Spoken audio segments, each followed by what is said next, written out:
It's the Tromedy Podcast. Trauma plus comedy equals Tromedy. This week on Tromedy.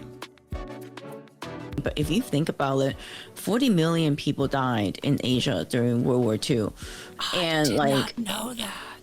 And that's like, one of the medium estimate. Like some estimate goes as high as like 42 million, some as low as like 30 million. People don't know about it because of these mass graves that was happening throughout like China, for example. They would like kill a bunch of people and then put them in mass graves. You're listening to Tromedy, the podcast that helps you take your pain and play with it. I'm Nancy Norton. I am a former nurse, comedian, and keynote speaker about the power of humor, why we need it, how it helps us. Bring the power of humor to your next event with award-winning comedian Nancy Norton. Nancy got out of healthcare for the same reason a lot of people get into it, to save lives. Message Nancy at nancynorton.tv. The Tromedy Podcast is sponsored by Crybaby Badass. You have to feel it to heal it. You are a Crybaby Badass luminary. See your light in the mirror. Do you have a trauma? Hey, you listening, do you have a Tromedy story to share? If so, send Nancy a message at nancynorton.tv. This is a very special guest. She is an expert in World War II atrocities of the Pacific, specifically against Asian Americans. And I got to say, I've listened to this twice. I'll probably listen to it several more times because it's so much information in here. She has so much information, and the calling that she's answered to get to the truth, to tell these stories that have been incredibly underrepresented in our education system and in history, in documentation. So she's been documenting and educating folks. And also we talk about how can we learn from the past to not repeat it. My son, Nathaniel, sits in on this session because he has always been enthralled with World War II. He's just always wanted to understand it, study it. He knows so many things about it. And he wanted to sit in and hear this. It's just upsetting because we recorded this on February 17th, which now I'm uploading this on March 3rd. And when we recorded it, we didn't know that we would be at war so soon with Iran. So there's part of this episode where they talk about, I hope we don't go to war with Iran. And unfortunately, we're there. I just want to say your life is still so important, that you enjoy your life, that you take breaks. Nathaniel and I went on a long hike today. We left our home here in Boulder and just started walking towards the mountains. And we walked up into the foothills, and we were just both saying how we need to do this more often. Nature is so healing, and we need to get recharged so that we can do what we're called to do. And for me right now, I am called to raise the frequency. It may not sound like it in this moment, but I'm doing my best. I just did a show for first responders in Ohio. I find it very fulfilling to do a show that helps people either forget about their problems for a little while or put them in perspective or add a little just ridiculous dark humor that helps us release that vicarious trauma. All right, enjoy this episode. I'll see you on the other side.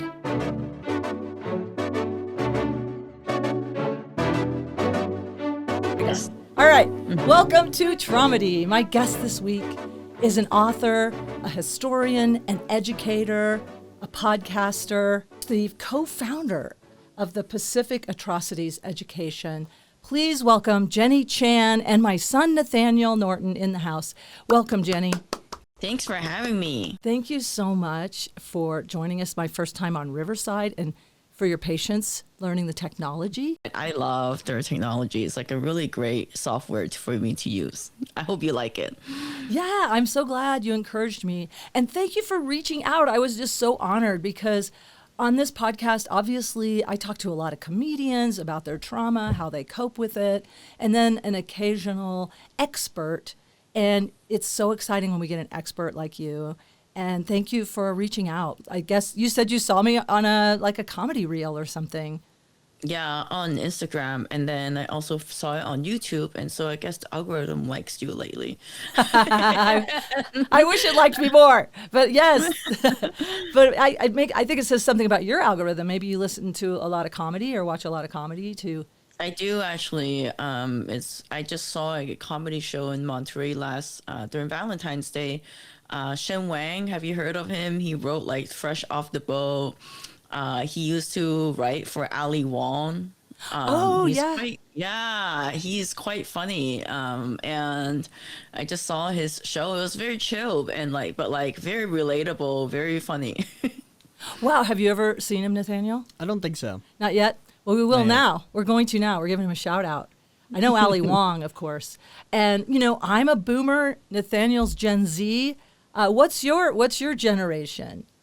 Millennial. You're a millennial, so this is cool. We're representing several generations here. And I mean, as we lead into this, we're going to talk about, what you talk about. It's in your organization, Pacific Atrocities. And yes.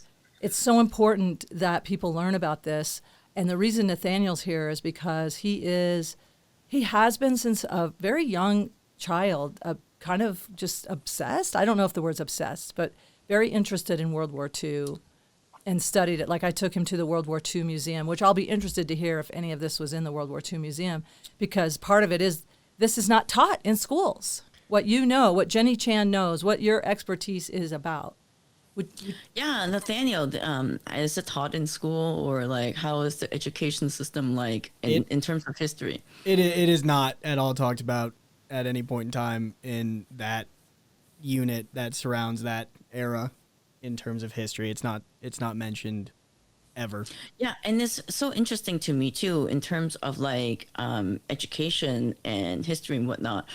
Last year, a group of high school students wanted to learn more about Unit 731, and they reached out to me to see if I can help them in terms of research and whatnot. And I did a really quick search. I think our organization is the only organization out there that's really focused on the Japanese atrocities on Asia and the war crimes that have been committed in World War II. And it's so fascinating to me that you see that 80 years later, we're kind of the only ones doing that. Yeah. Isn't it incredible? It's so neglectful to me. It's so upsetting to hear that these people not only, just the little I've read about, it's called Unit 731. The atrocities are just, I can't hardly go there. First of all, tell me how you came to study this and how, this became your life's work, it sounds like. Yeah, so when I was growing up, my grandma hated the Japanese. I think you also told me about how your father didn't want you to buy a Japanese car. That's right. I bought my first car with my ex-husband. We bought a Honda Accord, which, of course, Accord is supposed to mean peace. Anyway, he was so upset. How dare you, buy a Japanese car when he was involved in World War II in the Merchant Marines. Yeah. And so whenever I was watching Doraemon or any similar Japanese anime, my grandma get so visibly upset. And it's just, and at first I was like, wow, what happened to my grandma? Why is she getting this way? Why is she so triggered? And I didn't really know. She was just calling them turnip heads and whatnot. And that's her word for calling Japanese people. And I didn't know that she had gone through the occupation of Hong Kong until the military, we found a box of military yen from her belonging after she passed away. And what's interesting also is that we never really learned about it in school. In school we learned a lot about Hitler and the Holocaust and what had happened. And I remember one of my classmates was then talking about like, oh, the Japanese people were also killing babies with bayonets and whatnot during rape of Nanking, and she was almost like gotten into trouble for it. The teacher didn't know what to do with her. So that was like she was being talking out of turn, or that she didn't believe her? Right, Or? exactly. Or, comparing kind of like atrocities and whatnot. And it wasn't until I finished college and I had like a really boring job and I was like really reading into history and what had happened.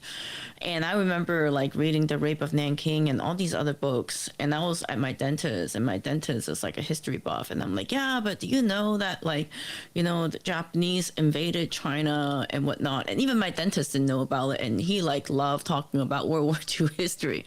And so I was just like, wow, this is so interesting that you like, no one knows about what had happened in Asia. And probably my grandma felt the same way, and that probably why she was getting like triggered while I was watching cartoons. And that's why I think, and I was looking up like organizations to maybe like work for and like pivot and work for. And so then like, since I got really interested in this topic, and there was no organization out there that I can be like an analyst or a researcher for. And so I thought like, wow, maybe I can start something. And that was a very naive thought in hindsight, because it's like, it's actually a lot of work. No kidding. Just starting from scratch. How old are you at this time when this is happening, that you're like, I was 22, 23. That's incredible. That's incredible. It's like a calling. It feels like a calling that you must tell these stories. Yeah, it did feel like a calling, because I was thinking like, well, if even though occupation of Hong Kong, the death toll was not as high as like an episode of Rape of Nanking, but if you think about it, 40 million people died in Asia during World War II. I did not know that.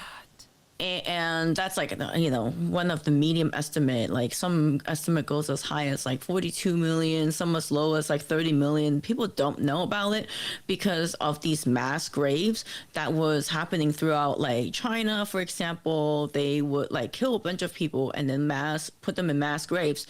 And then between also the surrender and the occupation of Japan, there were 2 weeks where they can destroy evidence. And so whatever that we can find from like primary source material is actually, I would call it like a source of luck, because it's just like, it's super hard to find these documents. They were declassified for like decades because of the American government was highly engaged with like these war criminals after the war. They had post-war cover-up. That's why there was not a whole lot of like organizations that would have this. Even the Russian, the Soviets actually had like a trial after the war, and then media would like accuse them of being like communist propaganda. And so a lot of those like findings were also dismissed. And so that explains a lot of the reason why like there's not a whole lot of things out there in terms of World War II in Asia. Well, thank goodness for you, Jenny. Thank goodness for you. I saw on a link, you've written several books. Would you like to talk about the books you've written? I mean, it sounds like you've had to go and get personal accounts of people. That's the like anecdotal evidence, because the evidence was destroyed. Did you have a question, Nathaniel? No. Okay. Yeah, so in 2015, when I first started it, the organization, I actually went to China to interview a few of these comfort women. Comfort women were basically like sex slaves during the Japanese occupation of China. And what's interesting is that these comfort women were they were brutalized. They were basically rounded up, captured, and they were like raped 10 to 15 times a day. I mean, I was listening to these stories and I was thinking like, wow, these are like terrible times. And that was also like a time where I went to like a part of China I've never been to. I didn't know that rural China can like look that rough, to be honest. And it was really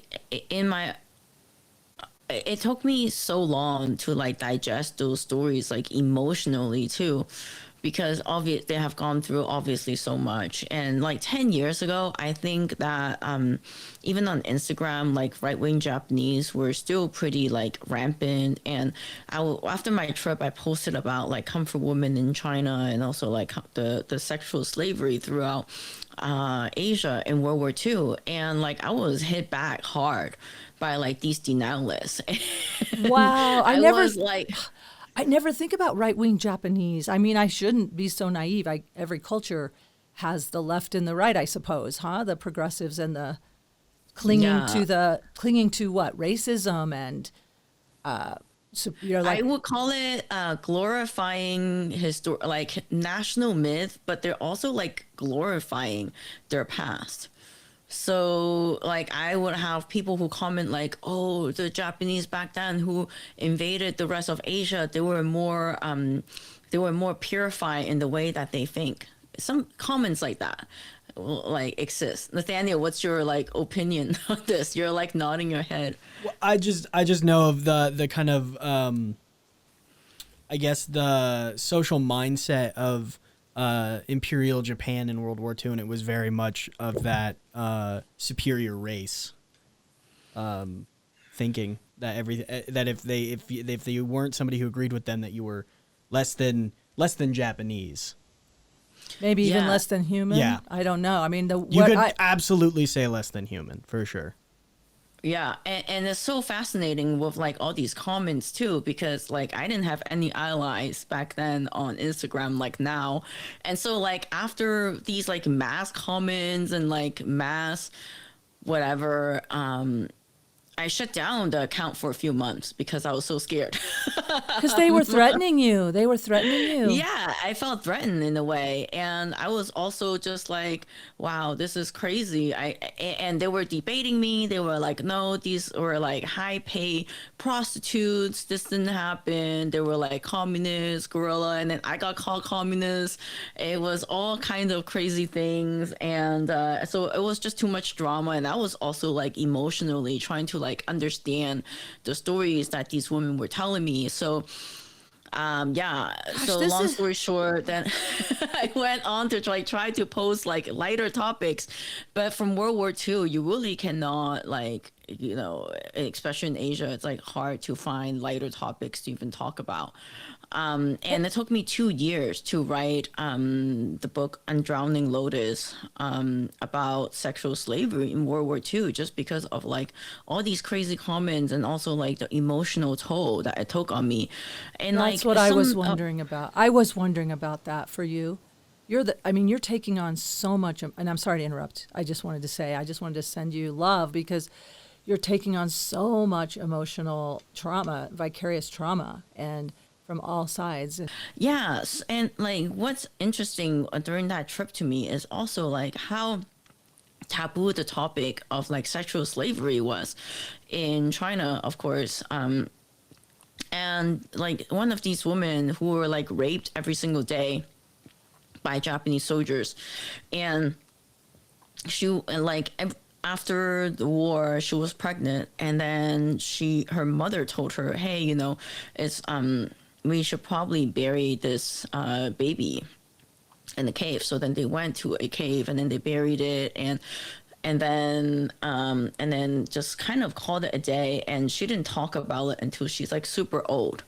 And that comfort woman that I was just talking about, and it's just like very interesting to me about like what kind of stories like could then be told when people are freed from like taboo and all the like societal norms. Societal norms get in the way of storytelling, I think. And in a way, it's very tragic because not only did they experience this kind of like sexual slavery in China during the war, they also experienced like secondhand, I would call it discrimination, that makes it unable to share the story, like, you know, immediately after. It's the cascading trauma on top of trauma on top of trauma, and then being probably discarded and, you know, not able to have any agency. What I appreciate about what I read about your what is the name of your organization again? The Pacific Atrocities Education. It's so important to get the truth out. It sounded like that was your mission, to share the truth. It needs to be known for so many reasons. For the dignity and to honor those people that went through these atrocities, but also what's going on right now that we could see, like we need to start speaking the truth today about similar atrocities that are happening right now. I just think this is so important. What's the name of your podcast again? Pacific Front Untold.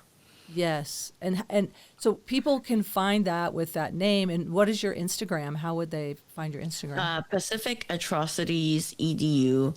And what's interesting is that Pacific Front Untold, I have James Bradley, who actually was like the New York Times bestselling author for Flags of Our Fathers.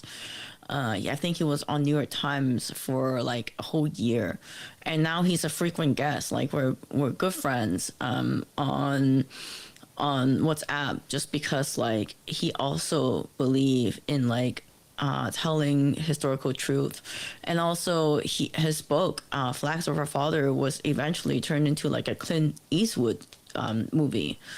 And so have you heard of that, Nathaniel? Yeah, I have. So what were you saying? I'm sorry, I interrupted you again. Yeah, no worries. Like, I should raise my hand. And so if people are interested in like learning more about like historical truth, and also like how America got involved in like imperialism in Asia, I think that's also, James Bradley is a great source of like resources. And we don't think about the United States as like an imperial power, because like in history classes, I think we learn more about like, the French, the British, they were like the real imperialists. But like, I think United States got involved in the Pacific, like starting with McKinley. Even before that, Matthew Perry showed up, and I think Fillmore was the president then. And when Matthew Perry showed up, I just recently read a book called Mitsui. There were a lot of people that were like fighting about this idea of becoming more westernized, and then they eventually overthrew the Tokugawa shogunate, who was in the way, and then they installed their own emperor. And then the Choshu samurai basically, and the Satsuma basically took over the power in the background. And in this time period, when like Matthew Perry showed up and to Japan westernizing, it led to a lot of what Nathaniel was talking about. Then they saw themselves as like not a part of Asians. They're now leaving Asia, and so now they're becoming superior than who the rest of the Asians are on this continent. And so you can even find like Baron Conical is like one of the guys who were from Japan at the time, who was a diplomat from Japan, and he graduated from Harvard. And so Teddy Roosevelt also graduated from Harvard. And so Teddy Roosevelt brought this guy to go fundraise on Wall Street. And that was also like a whole, how Japan built this like imperialist machine. Fascinating. So you think about these fraternal like relationships, like almost like fraternity brothers. Yes. And how much of that goes on now, like these. Who are the people making the decisions behind closed doors with lobbyists? And, they are making decisions based on what they think about and how much money is being made when there's a war, right? Like, that's what, like, history has got me to kind of thinking. And also, it's interesting because Ishishiro, who was also a scientist who started Unit 731, which was like a biological weapons lab, he was also a part of this like movement to go to the West, to learn from the West, and to understand what is going on so that we can turn Japan into a world power. And the most interesting thing about that is that he then read the Geneva Convention, where they were trying to make rules about germs. And then he said, if the West is writing rules about germs, we need to harness it. We need to make sure that we use germs in warfare to basically get to as many to basically harness that power. But then he also realized that during Russo-Japanese War, like the biggest reason why Japanese soldiers were falling was because of unclean water. And so he made a water filter. He peed into it in front of the emperor. And then he was like, and then he drank the filter pee. And then he said, I can make it so good. I can make a water filter so good that it will filter pee. And the emperor like endorsed him right away, gave him a ton of funding. And so it's not like it's a rogue individual who started Unit 731. It was actually from like state funding. And so it's, yeah, sorry, Nathaniel, saw you shaking your head. No, I was. Okay, here's my traumedy around that is just, I think it'd be more impressive if you drank someone else's pee. But that's just me, you know? Like, anyone can drink their own pee, okay? Yeah. I mean, some people do this as a ritual. But anyway, that's just my little traumedy piece that I had to throw in there. But so this person, who was it again that's doing this? Ishishiro. So he ends up being the person who forms Unit 731, and this is. Tell us about what do you want to say, Nathan? Well, I was just gonna double check. At the time, he was the Surgeon General, right? Or was this? Yes. That was okay. Yeah. Yeah. So that's kind of where he got a lot. Yeah. So this is like he was the United States Surgeon General. No, he no, was no, the no, Surgeon General of Japan. Yeah. I was gonna say. Okay. No, not of the U.S. I didn't know everybody had a Surgeon General. I don't know if that's what they would call him, but that's what his position was kind of attributed to. Right. And like so he first started like doing all kinds of human experimentation in Japan, in Tokyo. And he thought like, wow, I'm going to get caught. So when Japan invaded Manchuria, he saw that as like his chance to expand into like a more remote village so he can expand on his research and kind of also capture more people in the larger sample size, if you think about it, because it's like a bigger country. Yeah. And just the lack of empathy for these people. I mean, I feel the same way. Honestly, I have to be honest with you guys. I obviously believe animals are sentient beings, and I hate all of the testing on animals, but obviously, especially humans. But the lack of empathy there, like, is this guy a sociopath? I mean, it goes back to the how much higher or superior that Japanese people believe them to be over other yes, races. It's actually, yeah, exactly. They think that they're superior. And so like even Kishi Nobusuke, who was writing economic policies for Manchuria at the time, and he's the grandpa of Shinzo Abe, the guy who was assassinated. And his political party, LDP, was actually funded by CIA money. And he went from like war criminal to prime minister within a decade because Eisenhower needed him to fight communism in China. So in a way, another fraternity kind of setting. And the most fascinating thing is that he had this quote where he wrote that Chinese people are like toilet water and Japanese people are like pure water. You cannot intermix the two. And so even in Unit 731, you can see that they had two different incinerators, one for Chinese people and another for Japanese, because the Japanese scientists, they did die when experiments go wrong, but they don't want them to be both incinerated in the same incinerator because of racial hierarchy. They didn't even want to commingle in death. No way. And it was like this germ warfare, a race to have the best or the best understanding. I think I read on it was I believe I'm not sure if it was the exact words, but around it was like the power to harness. Yes. Harness biological warfare was kind of like the next super weapon in terms of how the next frontier. Just like how nowadays Lucky Palmer talks about AI and space being the next frontier. At the time, they were talking about using germs were the next frontier. And it was not just him, because he got so much money from the emperor that other scientists wanted to be just like him. And so then, like, the whole Japanese society, like science community, was doing human experimentation.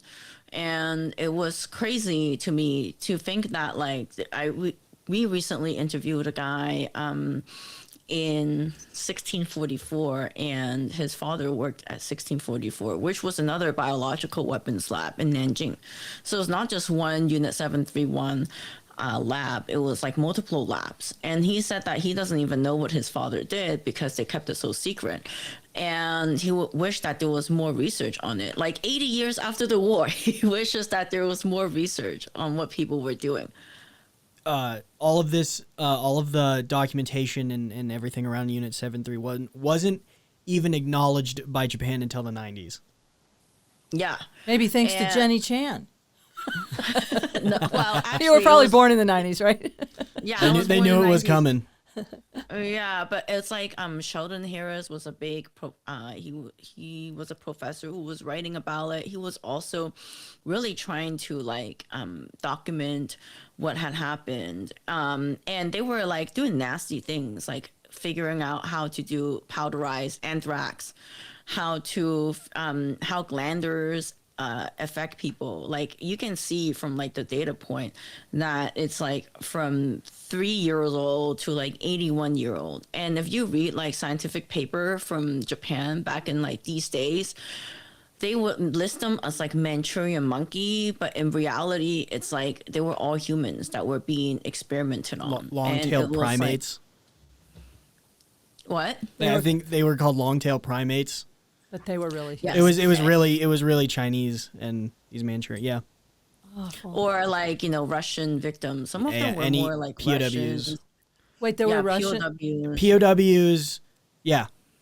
And they deny doing research on POWs. So if you read like that Factory by Sheldon Harris, and like the first edition and second edition, if you go through them, Sheldon Harris had to remove the POW from like the second edition because he was afraid of getting sued because they kept denying it.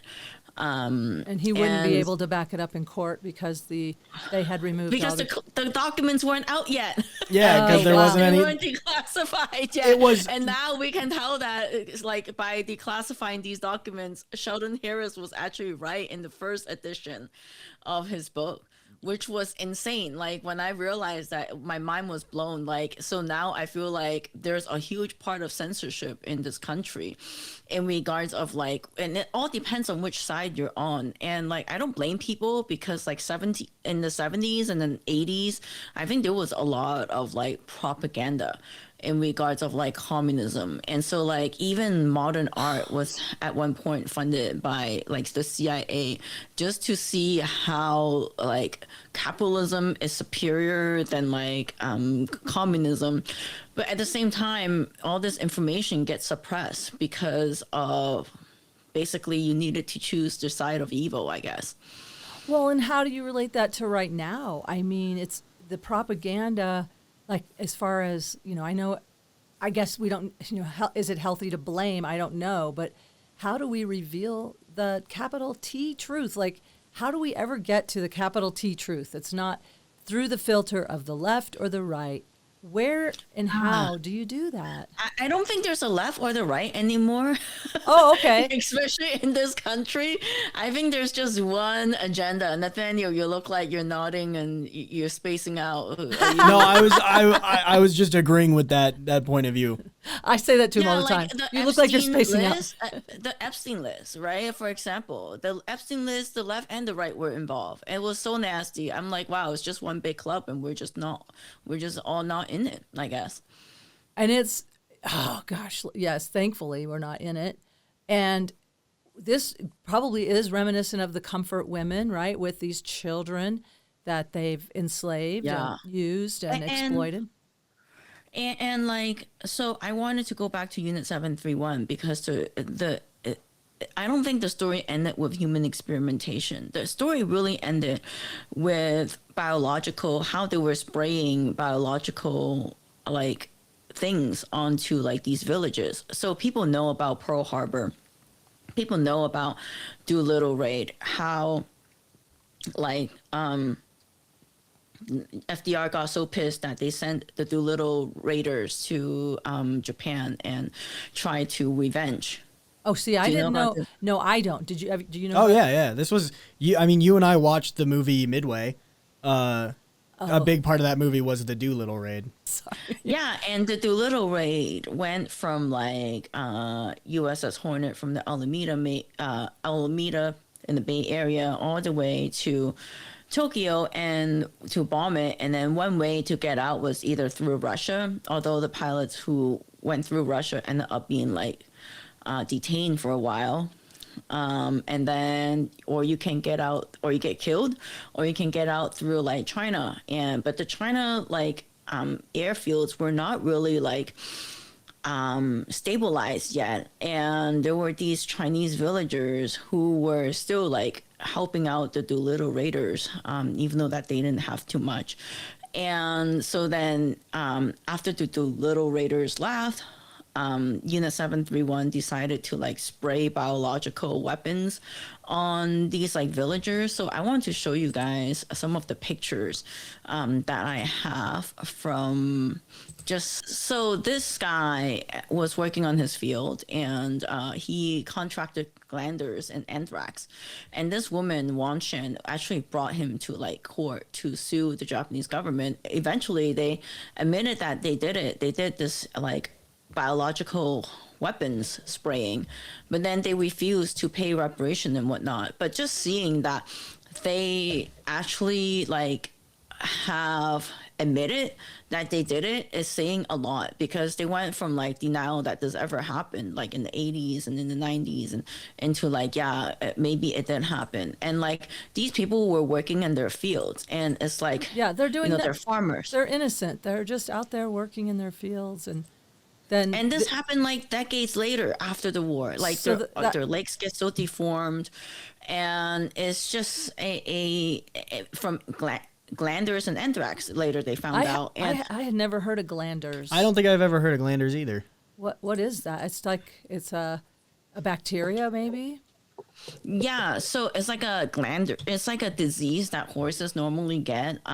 It's also kind of fatal, and I'll put a link. So it to really it like it affects like the bloodstream, and it causes like infections and fever and abscesses, and that's why you see that those legs are like rotten. And some victims got so their legs get so rotten that like the whole limbs fell off, like the first picture I showed. And like it happened decades after the war, and it's like in 2014 they finally figured out skin grafting as a cure for these victims. And so I think that when people are talking about like the next frontier of war, it's really disgusting to me, because like we never know the consequences that might come up, because they're all trying to race to the next frontier of war. just these horrible things we do to each other in the name of what? Like to gain resources. I mean, it's Yep. and power, and it's awful. And so that was decades later. Those pictures were from recent. Yeah, 20, like I think that was like from 2012. And so there's some attempt to hold them accountable or to get reparations, but that was not successful. But at least they admitted it. Is that what you're saying? Yes. That was a big step. They acknowledged that they did it, but they were like, nope. No money. No money. Jenny, can I ask you about the American flag behind you? What is the reason you have the flag behind you? I'm just curious. I got accused of being a commie on Instagram recently, and I'm like, no, I'm an American citizen. I'm just talking about my thing, okay? So let me just display this right now. I was curious. Like, just to be clear, also, I mean, with ICE running around, you're like, hey, I'm a U.S. citizen, all right? You know? Well, just not just that. Like, online discourse is now like, everything is very nuanced, right? And it's just like, why are you calling me commie when I'm like saying things that are against your narrative? Or, it's just, it is, that's why I'm just like, oh yeah, let me just tape this on here. And Is do that people? okay? Is Yeah. this too much for No, you? no. I just wanted to give you an opportunity to talk about your flag and why it's there, because I knew there was a reason. I was like, she'll tell me. She'll tell me why it's there. She's not. Yeah, Nathaniel, is that too much for you? Yes, I'm deeply troubled. Deeply troubled by the I'm flag. gonna lay the soundtrack underneath. I'm proud to be an American, or at least I know I'm free. But I mean, I was thinking about. Well, I just love applying what you know to today. I mean, this is let us not. How can we not repeat these things? Is there any chance that we would ever stop being atrocious to each other, like inhumane treatment of each other on the planet? But I mean, I pray that we would stop, like, these innocent people that are just out farming their land, or the same even with immigration right now, rounding up immigrants that are picking fruit that we will be eating. Like, oh, how horrible. They're out there picking fruit. We're going to round them up and put them in a Can I just say one thing about communism though? Even Yeah. Jackie Chan, who made so many like great films, cannot join the Communist Party. So it's like actually a kind of like a compliment when they're like, "Oh, you're a commie," blah blah blah. It's like it actually takes a lot to be a communist. Yeah, you like these guys. I was thinking that the people that say commie, they don't even know what communism is. No, I was gonna say that. It's like when people accuse people of being a communist now, you're not looking at communism in terms of what they're referencing and what we see today. That's not communism. Yeah. And just like Cuba too. I love like, that have you a just lot of drink friends- out of a giant jar. Can we see the giant jar, please? Cheers. And it was so funny. Is that Oh yeah, is that mushrooms? What's in there? just tea. I just put some tea leaves in there. You? Okay. I love that jar. I mean, that's very Boulder, actually. You go to a and, concert like- here in Boulder, people bring their jars. Like, literally, they drink out of jars.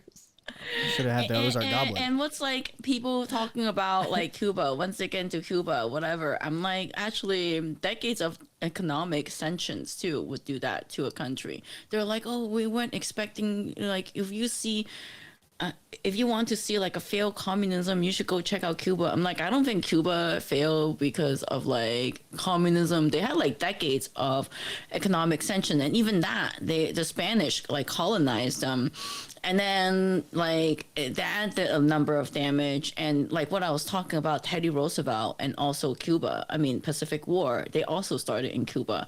So it's like, almost a whole century of this like brutality in Cuba, and then they decided to just blame it on communism. Yeah, it's like a scapegoat. Communism is a scapegoat, and because it's a clear bad guy. I think it's because then they can have a clear bad guy that they can point at, and then that way they can spend a bunch of military money. So it's all about economics of the military machine. Is that what it is? I mean, in a lot of ways, yeah, I think so. By the end of the day, Wall Street's making money, so I don't think this is going to stop.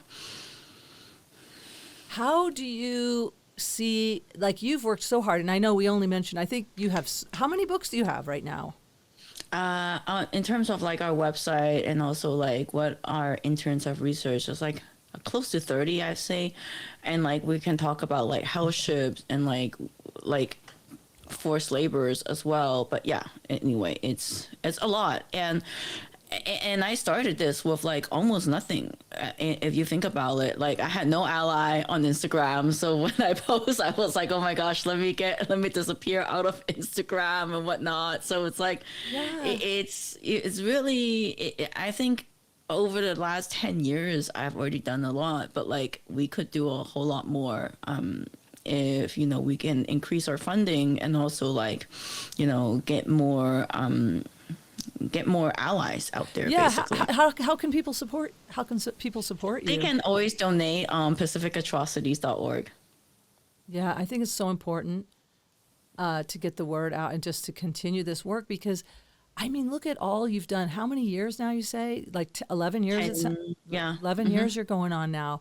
And you've learned so much in that time how to unearth the truth like, do you apply that when you see things going on here we're all over the world, but particularly here in the United States?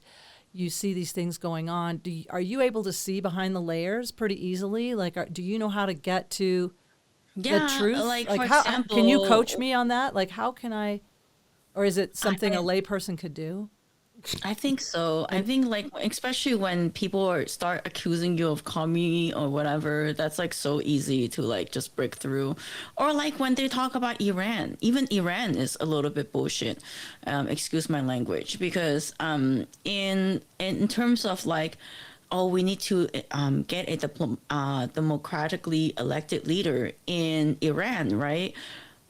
A lot of it, they did do that in 1953, but then in the 1950s. But then in 1953, Teddy Roosevelt's grandson staged a coup and got that guy out of there. And so, yeah, Nathaniel, did you know about that? I did not know about that.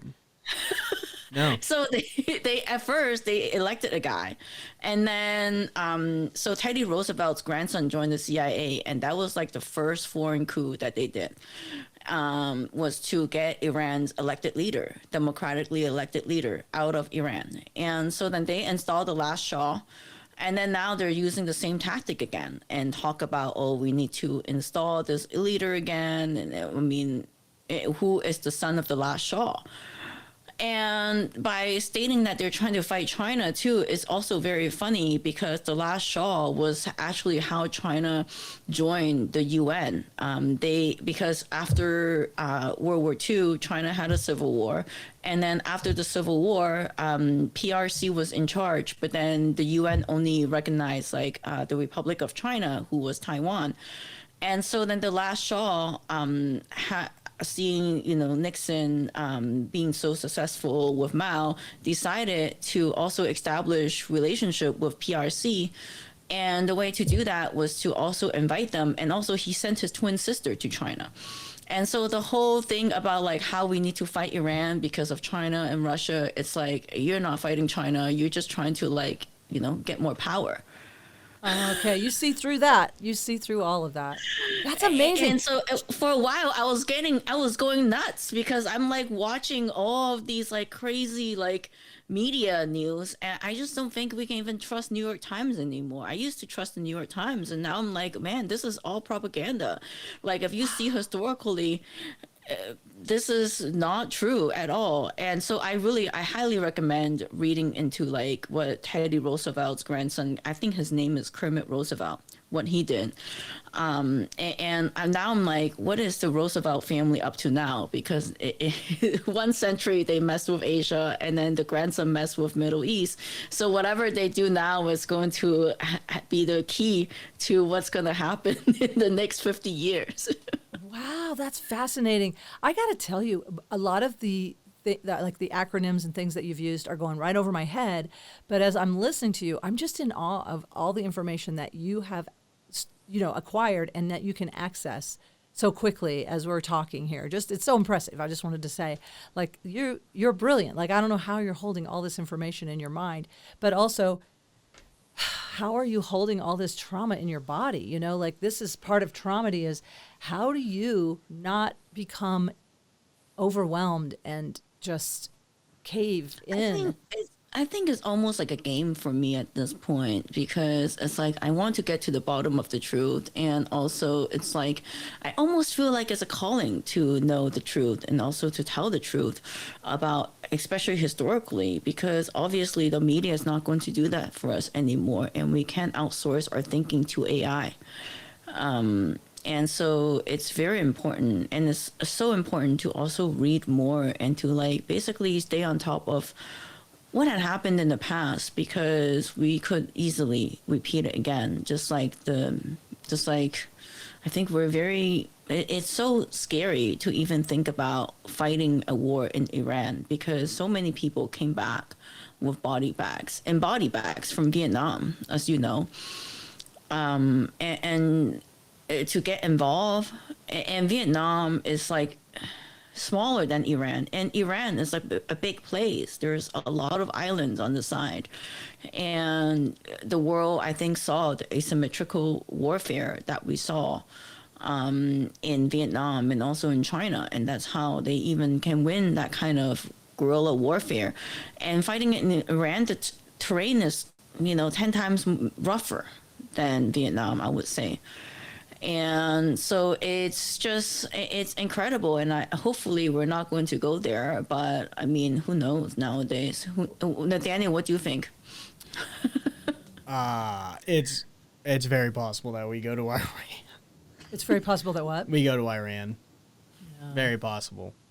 Especially since a lot of the ways that people like to try to stay in power, especially in the history of the U.S., is start a war. Well, and even if he doesn't start a war, even like the scariest thing is that if he gets assassinated, just like McKinley got assassinated, Teddy Roosevelt then became 5 times more brutal than McKinley was. McKinley started the war in the Pacific, and then he was assassinated, and then Teddy Roosevelt finished the Philippines, conquering the Philippines. Like more Americans died, more Filipinos died defending freedom of the Philippines in that time period than Americans died in D-Day. So America fought for freedom, but we never allow other people to have it. Say that one more time. America fought for freedom, but they never allow other people to have it. And so by conquering the Philippines, right? And what's also interesting is that if you think about it too, when JFK got assassinated, who came after him? Lyndon Johnson. And Lyndon Johnson was way more brutal in Vietnam than JFK was in terms of like the war. And so, so it's not about who's in charge, and who's behind him is even scarier in a way. And if the guy doesn't follow like to the order of whoever is pulling the string, they get rid of him, and then the war just gets more brutal. I don't even know how we started to become like that. And I was like, but the more I look into history, the more it seems that way. That's just escalating brutality.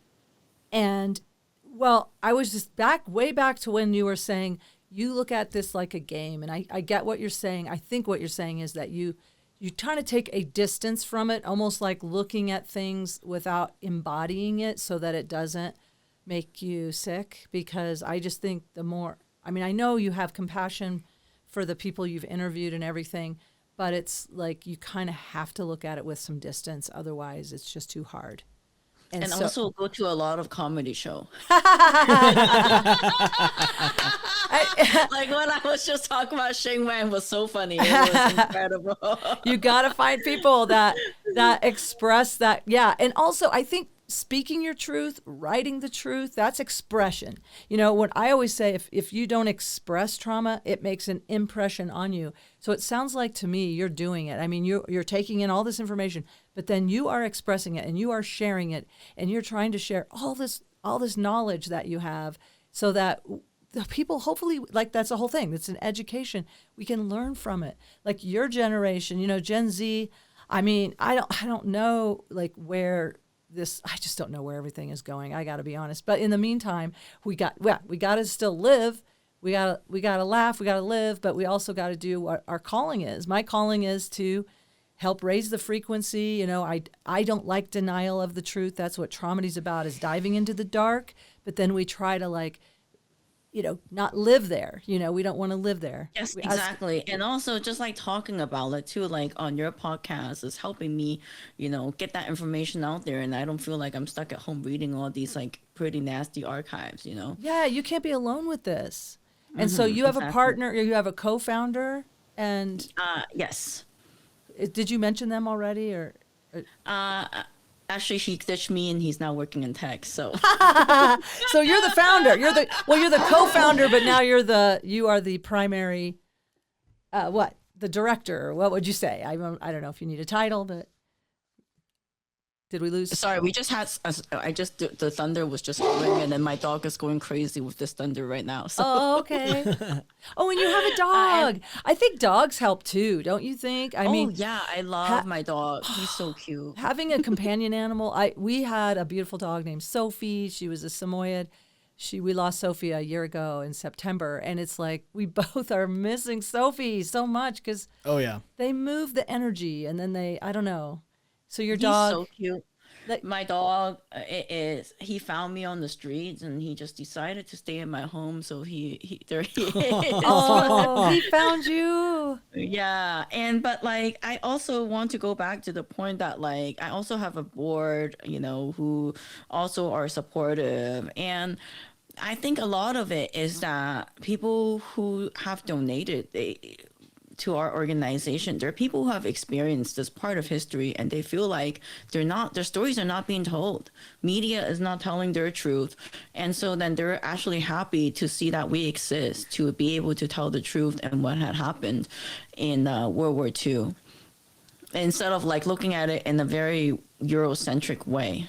Yes, thank you. Yeah. Nathaniel, what do you have? Do you want to do a little Q&A? Do you have any questions, things that have come up before? I know you've been looking forward to hearing this and talking with Jenny. And I don't know if I have so many questions. I've just been taking in a lot of information. Yeah. It's fascinating to me. Yeah. Definitely read up on Roosevelt family. It's fascinating too. Right. This book, The Imperial Cruise, is a good place to start with Teddy Roosevelt's like legacy in Asia, by James Bradley. Thank you. And would you send me some of the links and I'll put them in the show notes so people can find everything really easily? Like, I want to take care of you. Like, I just thank you for doing this work and thank you for sharing all this information. But I also want people to send you love and support and energy. I mean, send donations, send, lots of support on Instagram and just also like energy. I'm in Boulder, so I'm going to do a little, little electronic Reiki. Okay, let me drink my tea from my Boulder-looking jar. Yeah, drink your jar tea. Let's raise the frequency. I want to help. I just want to help you stay healthy and thank you for. I mean, you are a millennial. You have siblings or you have family that are. Yeah. I bet they're very proud of you for sharing all this information and being a keeper of all the. My mom wanted me to get a real job, but yeah, that's another story. Well, you tell your mom that Nancy is so proud of you. I'm sure I'm probably your mom's age or a little older, so I'm very proud of you, Jenny. And Nathaniel, like I said, you've been studying World War II. I mean, there's so much and I mean, how did you learn about Unit 731? How did you ever hear about it?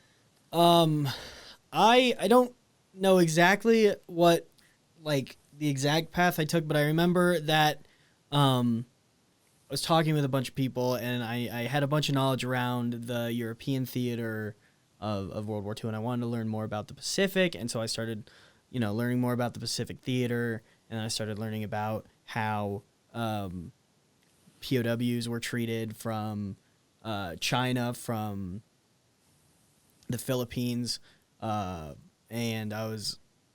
that whole like train of thinking got me down to the mention, nothing in depth about Unit 731. So I did my own like a Google search, found the Wikipedia page, and the Wikipedia page is not great.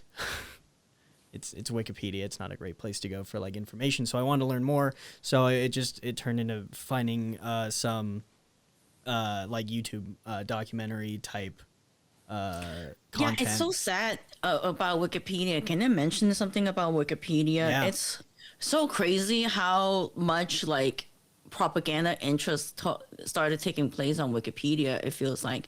So like, for example, there was a contest of like butchering people in Nanjing during the rape of Nanjing. And so then one day the entry would say something like, oh, they were having a killing contest, and it was even reported on like the Shimbun, this newspaper. But then the next day you look at it, it'll be like, it was just a sensationalized headline from the time. This didn't even happen. But the reality is that it did happen. And the second, editing of Wikipedia is just the interested groups of people trying to hide the truth from what it was. And so I think Wikipedia, it's very unfortunate how much like people's interests have gone to the way of the truth telling on Wikipedia. So now that Wikipedia is not trustworthy, obviously. Wikipedia was never trustworthy Well- because anybody can edit a Wikipedia page. Okay. But now you're seeing like there's people that are making it more of an effort Actively to, lying to and- lean and- it yeah. one way or the other, like propaganda. But then the New York Times, like, and I will say this: any newspaper, and I was just talking to somebody else about this the other day. Anytime I've had firsthand experience, and then I see the article in the newspaper, it's never accurate. It's rarely, like, I've been a part of the LGBTQ, like lots of parades and lots of, and they'll always like, there's like 200 people, like there were thousands of people. It's just interesting to me. Or even just on a little thing, it'll be not accurate. I mean, what?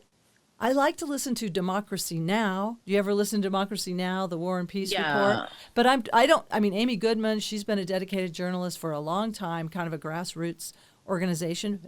Do you have any source that you trust that, is it I just just read history books now. It's or like primary source documents, because like I feel like the truth is a lot. It's not someone trying to sensationalize it. Right? Like, I feel like a lot of journalists, they have their own opinion, and then maybe they're not trying to have propaganda or even censor themselves, but then they're like, what if my boss sees this and he doesn't like it and blah, blah, blah. So then, like, they self-censor. Like, I feel like Washington Post, before Jeff Bezos bought it, and now, like, it's like a whole different tune. For example, so I think, I don't know if I can trust any of those sources. What do you think, Nathaniel? You're younger than me. I don't often use the New York Times or the Washington Post for news, but I do use a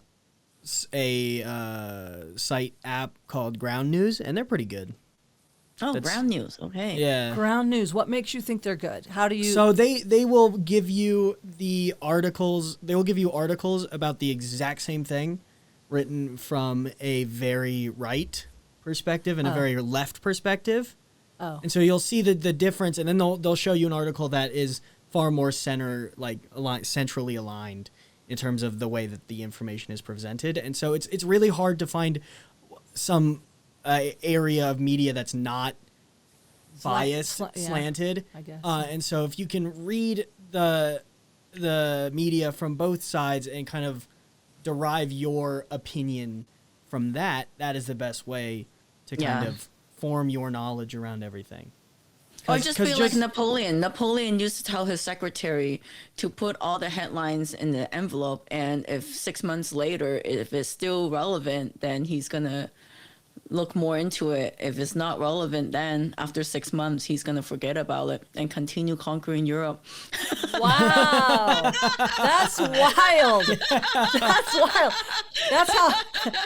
That's how some people pay their credit card bills, but yeah. Put it all in here and pull out the ones that still exist. Wow, that is interesting. Jenny, thank you. What else would you like us to know? People like me who, I want to make a difference in the world. I just, as much as I can, we want to get the word out or to be informed. Do you have, or anything else that you just want me to know about, or our listeners to know about? I think we've covered a lot. Yeah. But if you want to learn more, you can always subscribe to our YouTube channel, Pacific Front Untold. I think we're doing a Black History Month special, because it's very mind-blowing for me to learn about this recently, that like apparently there was a Japanese incendiary bomb happening in Oregon, and like the Black paratroopers who were not allowed to like go combat overseas because they were seen as inferior, they were like the paratroopers who basically saved Oregon from like wildfires in World War II. Oh, fascinating. And I didn't even know about this. Like apparently during like Emperor Meiji's birthday, they just sent out like 9,000 bombs. It was kind of like a YOLO move, and then like 900 bombs ended up in America. And it's very fascinating for me to even learn about that, because I mean, for me, and if this is coming from someone who's never fought a war, for me, I mean, I would not want to be in the front line of fighting a war. So in a way, you know, I would be like, oh, hell yeah, I want to stay as a support role. But some people really, Yeah. I want to peel potatoes like my dad did during the war. He made false teeth and peeled potatoes, according to my father. That's what he did during the war. Well, but then like we also don't learn about like Black Americans in World War II simply because they were then on the support roles. So then, like, for example, like Battle of Saipan and like, you know, like the more historical moments, you don't see Black people on there because it's not a heroic act to be a person of support. that was an example where they saved Oregon. I'm going to tune in. I want to watch that.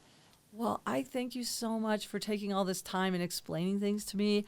I'll be fascinated to watch this again when I'm editing it to see. I'm going to slow it way down and try to understand things. And I'll put things in the show notes. And again, we got to remember, like, this is so important to get the truth out, but also it's so important to take care of yourself. So keep laughing no matter what. And thank you for taking the time. Thanks for sitting in, Nathaniel. Yeah. Thank you, Jenny Thank you Chan. so much. Thank you. All right. Thank you so much for having me. Bye. Bye. Bye. I want to thank my guest, Jenny Chan, for all this information, and my son, Nathaniel Norton, for sitting in with me, because all of this, honestly, is way over my head. I have not studied history as much as I should. And I do love learning. I'm an oral learner, so I did find it fascinating. And I do pray that we learn from the past, and can we please, somehow figure out a way to coexist without fighting over resources. If we listen to nature, we can learn there is enough for everybody. Especially if we go vegan. I'm going to say it, plant-based diet lowers your carbon footprint more than any other thing you can do. So consider it, if not on every meal, maybe a couple. I have to say, I follow a lot of vegan chefs on Instagram right now, and wow, there's no lack of deliciousness in a vegan diet. Well, do what you do. I'm going to do what I do. And remember, no matter what, keep laughing.